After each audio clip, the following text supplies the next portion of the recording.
Get out the insurance cards, get out the co-pays. The office is open, my friends. Brought to you by DrRoto.com. So let's get to it. Bring the pain!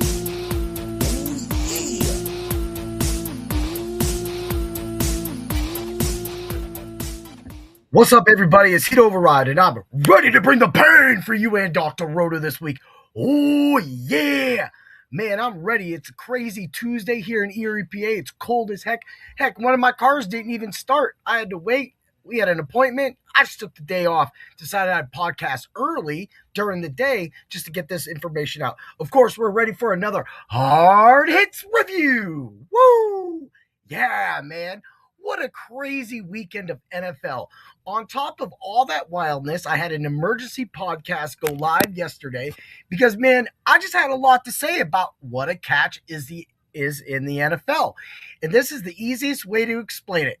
Half glass, half empty. Half full, half empty. That's all it is. That's the easiest way to explain the NFL and the officiating for any catch in the world.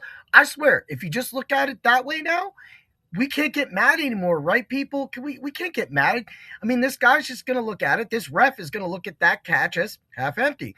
This ref's going to look at that catch as half full. So therefore, it's a catch or it's not. Regardless, it's crap, and we all know it, but the NFL is going to be able to just keep pushing it along. But unfortunately, like I said yesterday, it was kind of funny that I came back and bit him within 24 hours of that last play against Buffalo, which was, I still think it was a catch. I'm on the Dez. Dez caught the ball, right? You know, the Fail Mary, you could argue that was an interception. Of course, it didn't go that way. So that being said, that is the difference between what a catch and what isn't a catch is in the NFL. So if we just look at it as half empty, half full, we're good, right? I'm just trying to help people out here. We are the doctor's office, right? And we have the right prescription for all of your fantasy needs. Except we don't really see the officials here, so we cannot say that we do not check their eyes. That is not Dr. Roto approved. Cha-ching! Yeah, we just got to throw some shade at the NFL on that one. But I got all my anger out yesterday. I wasn't really angry because, again, if that would have been a catch for the Rams and they would have missed that offsides for the Rams, well, then I might not be talking about the Rams versus Seahawks. But that's what we're here to talk about today. Went 3-1 on the show last week with Dan, and because the Fight Club of Pain is back this week, I did not want to give out my best ball projections on the Fight Club of Pain. I wanted the Fight Club of Pain to be totally dedicated to UFC 324, which is what the which is what the Fight Club of Pain is all about. By the way, Pot of Thunder is an amazing podcast as well. I love those guys. What up, Devin? How you doing today? You ready for it? You ready for some more NFL football, or are you here because the UFC is finally back, and when we do one of these hard hits next week, then we do that. Although I will say the hard hits may come a little early because I'm actually going to be interviewing Ninja Posse, one of the subscribers at Dr. Roto, also one of the winners of the first leg at the Dr. Roto's Chopped League. So he won that. I'm totally excited about that as well, too.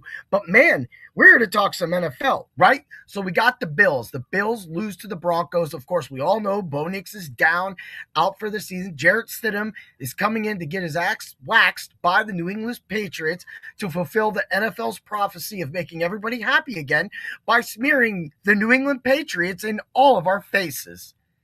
Thank you to the injury to Bo Nix for not being able to prevent that. And thank you for Sean McDermott for being fired because Josh Allen now cannot prevent that. Sean, you would not have been the guy to actually prevent that. What up, Mia? So we're here to do that. Also, I will have bets. The Macho Pick of the Week will be on this show as well, too. So you're going to get your bets for the Macho Pick of the Week. You're going to get the price grades. You're going to get why I like him, not why I like him. Just why I like him as an expert, not as a fan. So there's a hint. Anyway, so the Bills lose, and then we go on and we see what happens in the Patriots game. And exactly what we said should happen, happened. CJ Stroud just vomited all over the field. Vomited. That wasn't snow. He's actually an elf of Jack Frost, and that was all vomit from CJ Stroud. That is what we saw in that game. And it was sickening because honestly, we're sitting here trying to maybe make a few bucks off of this, but we all knew the Patriots were going to win that game. That did happen. Now, let's move along. San Francisco got their ass waxed by the Seahawks. Opening kickoff, gone. Just straight bad play, right from the go, gone. Intercept the Purdy, gone. Well, yeah, that happened actually a lot. And that's the thing with Purdy.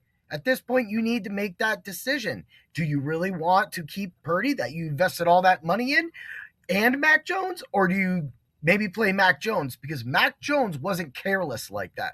Although, again, I wrote up Purdy at the beginning of the year. He got hurt. He would have hit his numbers. He did well, but the problem is when it comes to that position, you can't be a Jameis Winston. Yes, you have heard that name leave my mouth twice one day. That's a good thing for famous Jameis, right? So that leads to the Rams game. Of course, beside the controversy, we had a great game in Chicago. A lot of people came in my live streams last week and were taunting us. Bear fans were taunting us, saying that Stafford could not play in the cold weather. He looked great to me. And exactly what I said happened because, again, I know my team. I literally should be on the staff of the LA Rams because I know them in and out. And I know Dr. Roto would back that up. Yeah, right? Get it. The Rams ate him up on the inside and was able to break tackles. Again, that Puka Nacua run at the end, the breaking of the tackles, the sheer power, the want to get those first downs, that first down is why the Rams won. And so therefore we were 3-1, but there wasn't so much DFS size, train wreck. Like half my teams were hurt or had somebody hurt. You all know I practically had 75% Charbonnet, 25% Walker. The Walker lineup scored. Good thing, right? Had a lot of Puka and JSN, and that kind of worked out. Also was able to hit on my quarterbacks. Had Allen, was able to get Allen in, use Stafford, and that's where I practically stayed at. And I also used Darnold. That wasn't really a good play, though. That wasn't really a good play because that game, again, was just dominated on all aspects.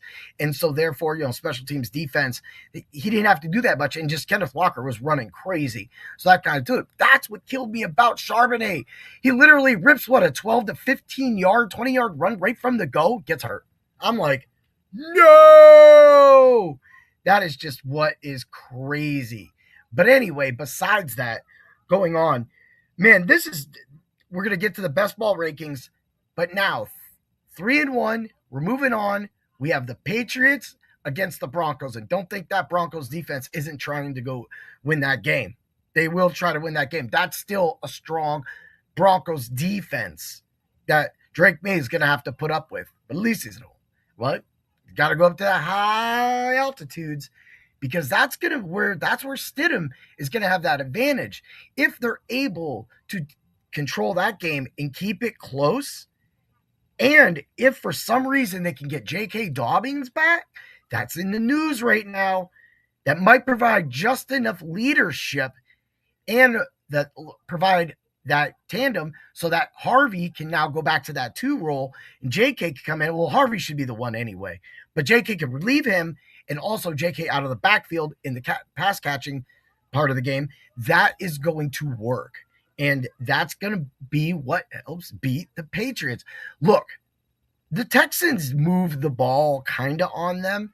But again, there was a Woody Marks touchdown that we all forgot about. That got erased. That's the kind of bad stuff that was happening on top of just them being bad in C.J. Stroudenberg when the Broncos are cooked. Yes, the Broncos are cooked. I'm not going to talk them up. New England and Rams will be in the Super Bowl.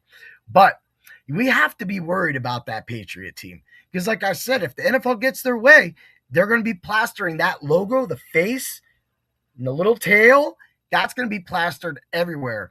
Everybody's going to be patriotic. That is exactly what the NFL wants. So for me, I want to stop it. I want the Rams or the Seahawks to stop it. And that's what we're going to go for. But yeah, and sometimes, Buck Nasty, I got to say, weird things happen in the NFL. So if May goes up there and has one of those games and the Broncos defense gets a touchdown and they just play that ball control offense, this game's going to bleed out quickly. We could be looking. But I have no trust in the Broncos right now with Stidham at quarterback. I know there's one other expert on the X that is literally shouting from the mountaintops and calling that man Jesus right now. So things can happen, but for me, I'm not going to really take it.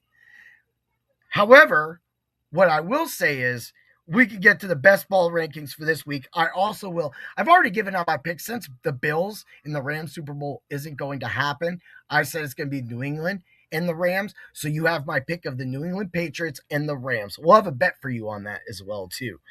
My best ball rankings, this is easy. A lot of people have run and hid under rocks because they're scared to do a 2-game slate. I'm not scared to do a 2-game slate at all. It's easy. There's 4 quarterbacks, right? Stafford, May, Darnold, and Stidham. On DK, you could actually make some fabulous lineups on DK.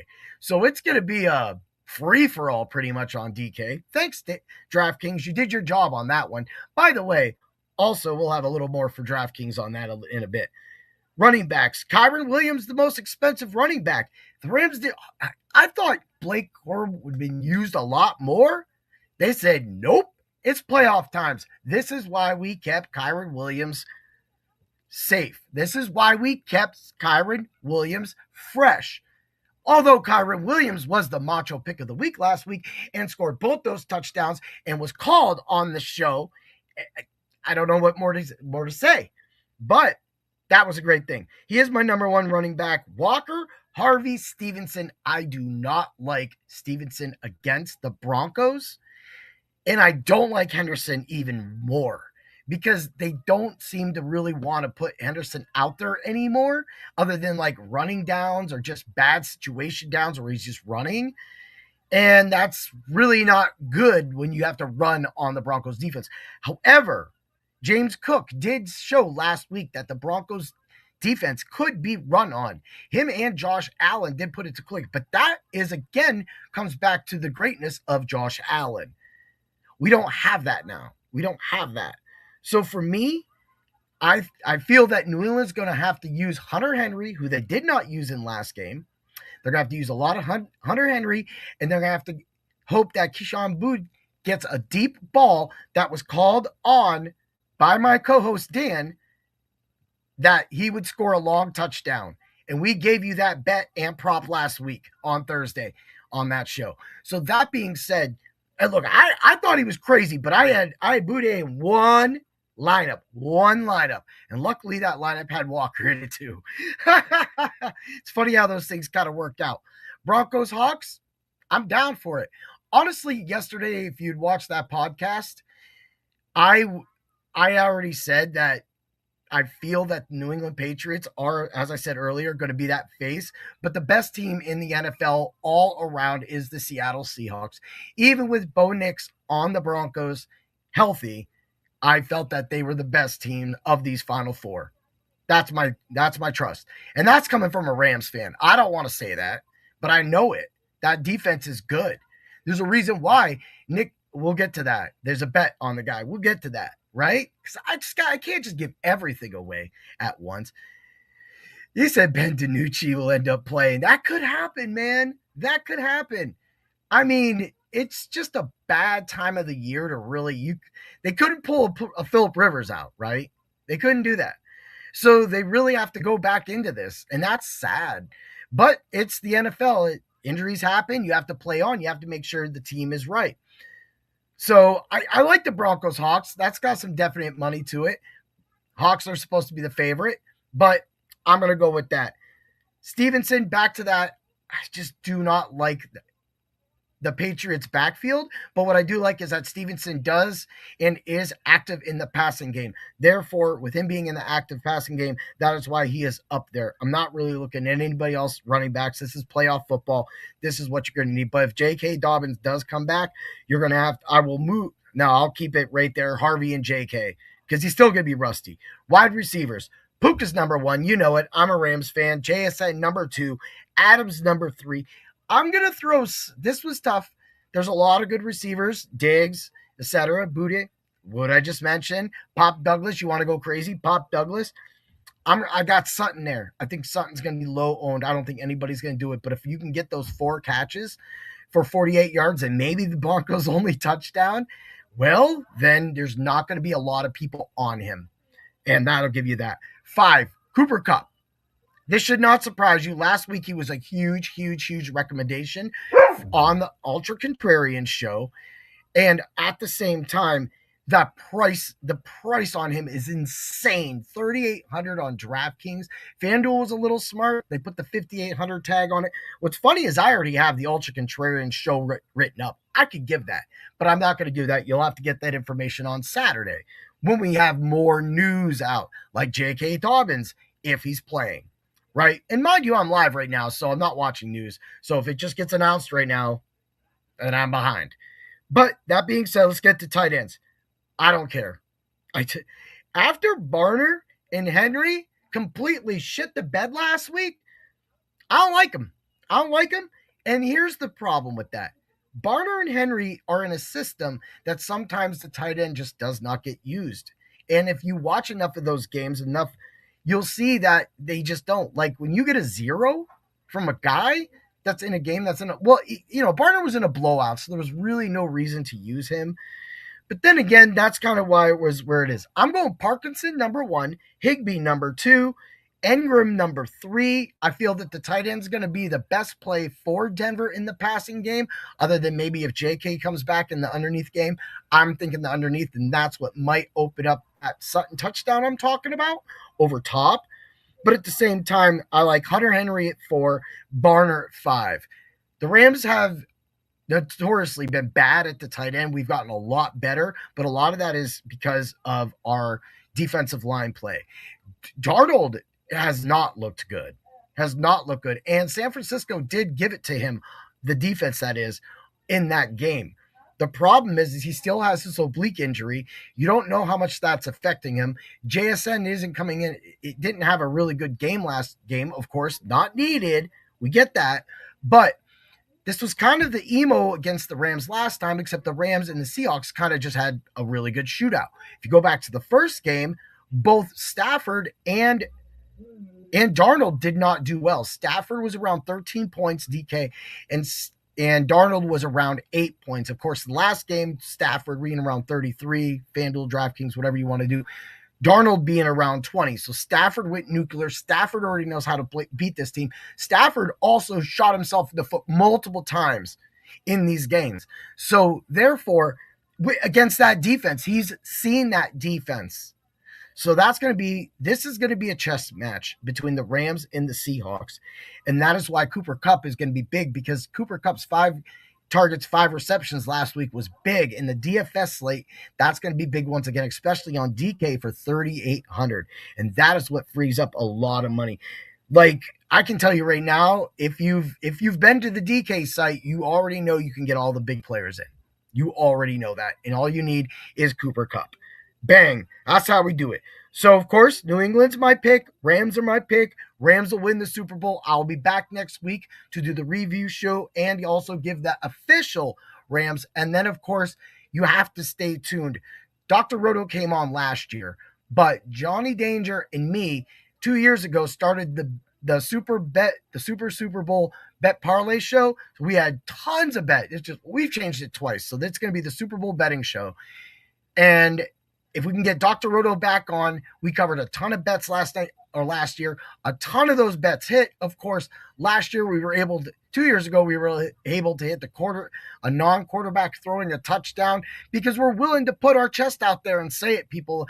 But with Doc hopefully being able to join us, or maybe the other experts at Dr. Roto, we'll be doing that. But I will definitely have a ton of bets. You're looking at probably 30, 40 bets being mentioned after combing the sports books. That right there, I know a lot of people do that for you, but we're going to do that and we're going to give that to you on a show. Who's going to do that for you on a show? Chirp, chirp, chirp. Yeah, because they all left. They're all done. They're all taking their off season, right? And I got a good reason to not be doing any of this. I have a big UFC 324 coming up for the Fight Club of Pain. I've already done a lot of my research for that, and I'm going to do more. I'm just watching fights. Last year was a spectacular year for the Fight Club of Pain for Dan and I.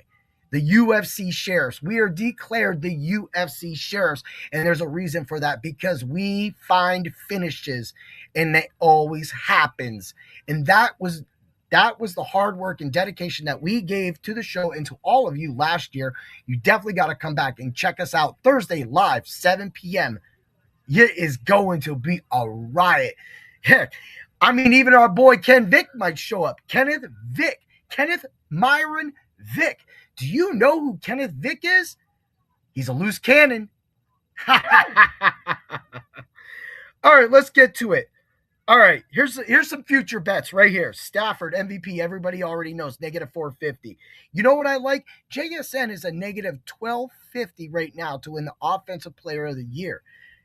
Why not just give it to the receiver? Why not just give it to Puka Nacua, plus 700? I love that. You know who's going to win Rookie of the Year? It's going to be Carson. It's going to be that guy right there. Linebacker for the Cleveland Browns, Carson Schlesinger, right?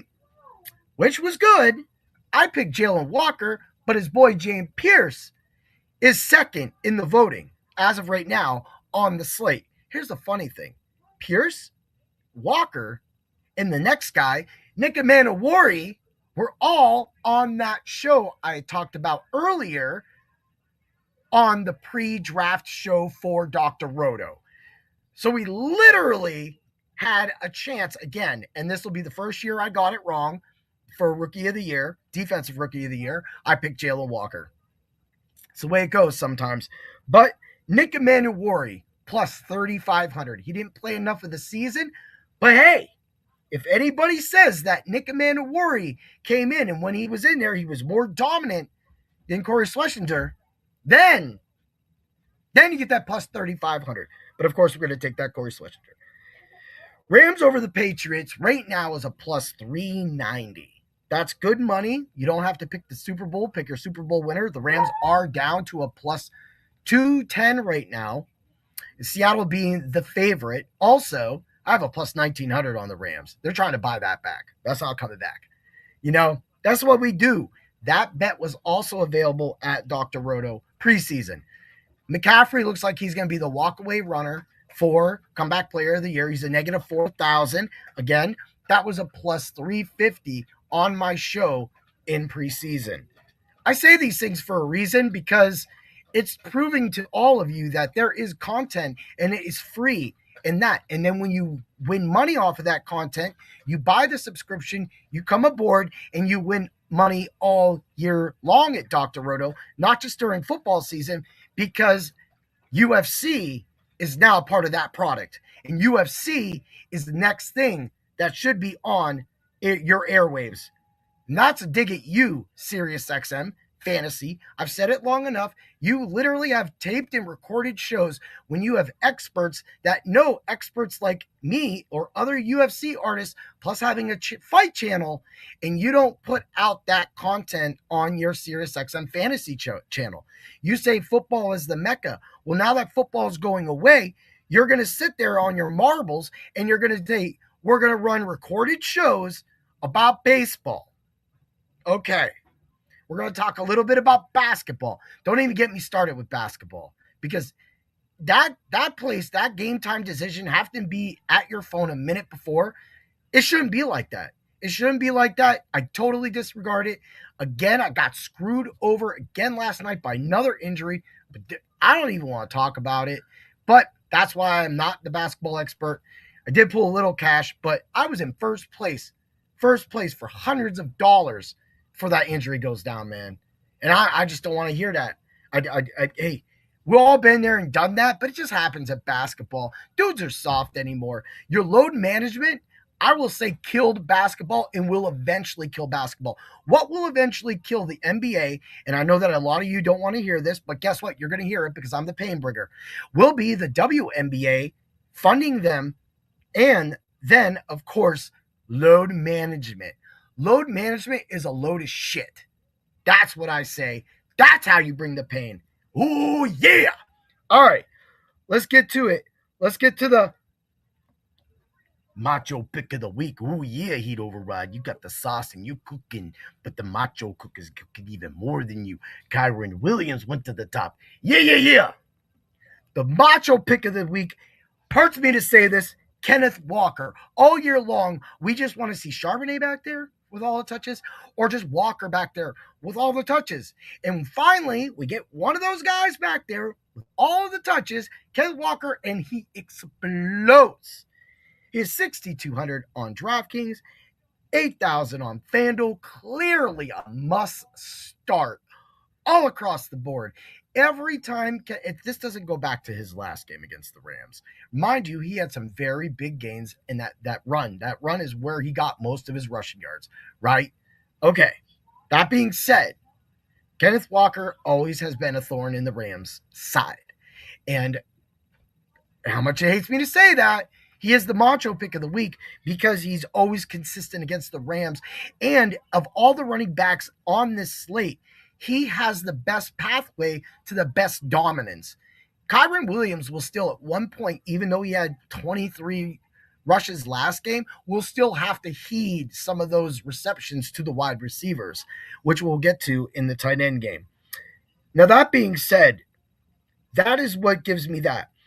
Also, the books are out, and they kind of know that Walker's going to be getting the ball a lot. So right now, his bottom line on FanDuel for rushing and receiving is -111 or -115.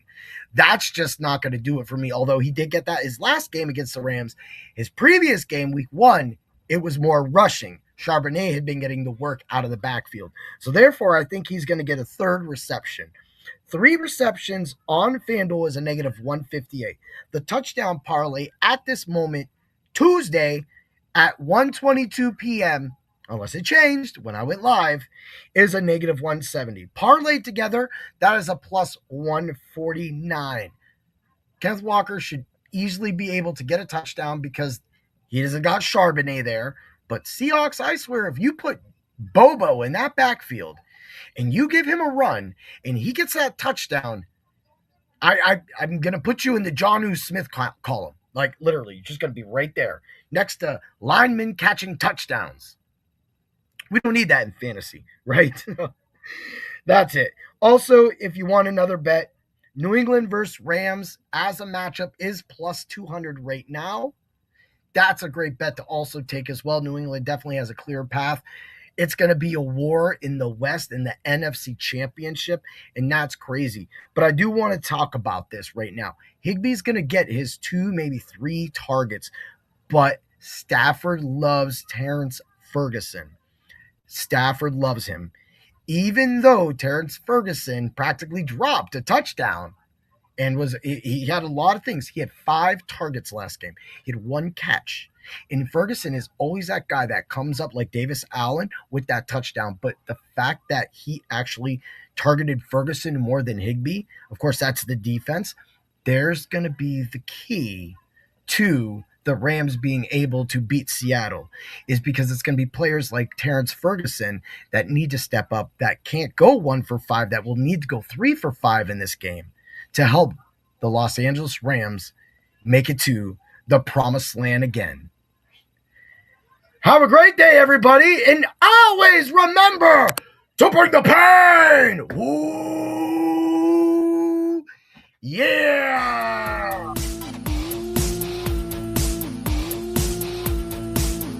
Thanks for stopping by the office. Get your fantasy prescription by subscribing to the channel and checking out drroto.com. Until the next visit, be well and take care.